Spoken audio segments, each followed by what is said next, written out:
চট্টগ্রামের লালদিঘির ময়দানে বৈষম্য বিরোধী আন্দোলনে নিহতদের পরিবার, ছাত্র ও স্থানীয় নাগরিকদের সঙ্গে মতবিনিময় করছেন কেন্দ্রীয় সমন্বয়ক কমিটি।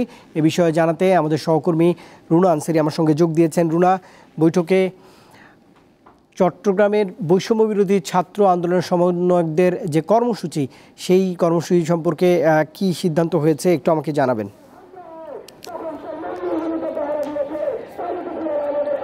রুবায়েত, এই মুহূর্তে আপনি নিশ্চয়ই দেখতে পাচ্ছেন আমার পেছনে মঞ্চে বক্তব্য রাখছেন কেন্দ্রীয় সমন্বয়ক হাসনাত আবদুল্লাহ, এবং তিনি এখানে বলছেন স্বৈরাচার সরকারকে তারা পতন ঘটিয়েছে এবং সেই সময় যে পোস্টার ব্যানারগুলো ছিল সে পোস্টার ব্যানারের জায়গায় শুধু ছবি বদলেছে, নতুন কিছু ছবি এসে একটি মহা ষড়যন্ত্র করছে নতুন করে আবার তারা দুর্নীতি এবং দেশে নৈরাজ্য সৃষ্টি করার জন্য। সেই নৈরাজ্য দুর্নীতি সৃষ্টি করার জন্য যারা যে দলই কিন্তু মাথা ছাড়া দিবে তাদের বীজদার তারা ভেঙে দিবে ছাত্র সমাজ একত্রিত হয়ে, এমনটাই তিনি বলছেন। এবং তিনি বলছেন তারা এই রাষ্ট্রকে ঢেলে সাজানোর জন্য যে কাজ শুরু করেছে সে কাজ তাদের সমন্বয় করে একসাথে চলবে। এবং এখানে যারা উপস্থিত রয়েছেন তাদেরকে বলছেন আসলে কেউ সমন্বয়ক হওয়ার দরকার নেই, এখানে সকলে এক একজন সমন্বয়ক এবং সকলেরই এখানে অবদান রয়েছেন। আজকের এই যে বিজয়ের পিছনে সকলের অবদান রয়েছেন এমনটা বলছে। এবং তারা বলছেন যারা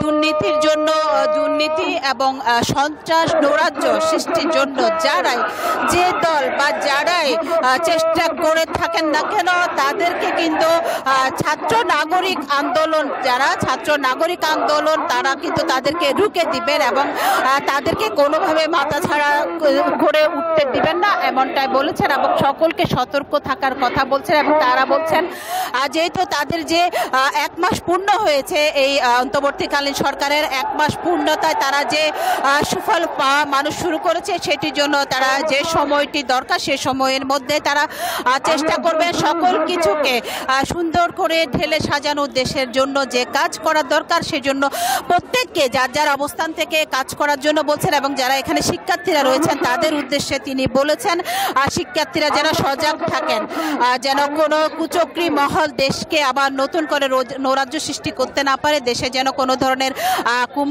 কুচক্রী মহল বা দুর্নীতিবাজকে যেন এখানে আবার নতুন করে তাদের শিকড় গাঁথতে না পারে সেজন্য সতর্ক থাকার জন্য শিক্ষার্থীদেরকে তিনি সতর্ক থাকতে বলেছেন। এবং তারা বলছেন চট্টগ্রামের মানুষ কিন্তু যখন ঢাকায় বৈষম্য বিরোধী ছাত্র আন্দোলনের কিছুটা স্থিমিত হয়েছিল তখন চট্টগ্রামের বৈষম্য বিরোধী ছাত্র আন্দোলন তারা কিন্তু এখান থেকে আবার নতুন করে তারা উত্তাল ছড়িয়েছিলেন এবং এখান থেকে তারা আন্দোলনের নেতৃত্ব দিয়েছিলেন। এবং চট্টগ্রামের আন্দোলনের নেতৃত্ব কিন্তু একটি বড় অংশ ছিল পুরো দেশের সবাইকে একত্রিত করার জন্য এবং উজ্জীবিত করার জন্য তাদের অবস্থান কিন্তু একটি পজিটিভ ভূমিকা রেখেছিল, এমনটাই বলছেন। এবং যারা আবু সাইদ, মুগ্ধ এবং যারা শহীদ হয়েছেন বৈষম্য বিরোধী ছাত্র আন্দোলনের সময় সকলকে স্মরণ করে বলেছেন তাদের যে রক্তের বিনিময়ে আজকের যে সুফল, আজকের যে দেশ পুনরুদ্ধার করে তারা দেশকে নতুন সংস্কার করার জন্য হাতে নিয়েছেন এবং সেটা যেন কোনোভাবে কেউ বিনষ্ট করতে না পারে সেজন্য কিন্তু সকলকে